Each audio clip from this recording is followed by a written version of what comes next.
Hooghly district বার অ্যাসোসিয়েশনের vote ছিল 21শে জানুয়ারি। 22শে জানুয়ারি ছিল ভোট গণনা।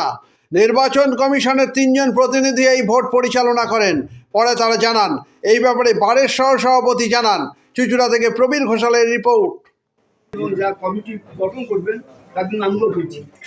সেটা হারাধন ঘোষ আপনার সভাপতি হয়েছে।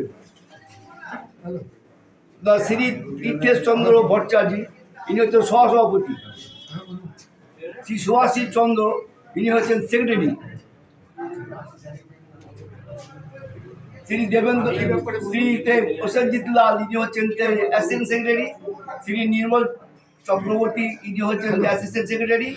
এবার আপনার যে আমাদের কমিটি হবে, কমিটিতে শ্রী অরিন্দম ঘোষ ইলেক্টেড, ইনি একটা কমিটি সদস্য।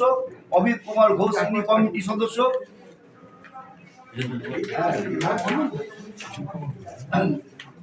আপনার শ্রীমতী নূতন রায় ইনি ইলেক্টেড, আমাদের কমিটি সদস্য। শ্রীমতী পৌলমী ঘোষ ইনি ইলেক্টেড, ইনি কমিটি সদস্য। শ্রী পার্থ সারথী রায় ইনি ইলেক্টেড, ইনি সদস্য, আমাদের কমিটি সদস্য। শ্রী পার্থ শর্মা ইনি ইলেক্টেড, ইনি সদস্য। শ্রী প্রসেনজিৎ চ্যাটার্জি ইনি ইলেক্টেড। হুগলি জেলা বার অ্যাসোসিয়েশনে নির্বাচন সম্পূর্ণ হলো।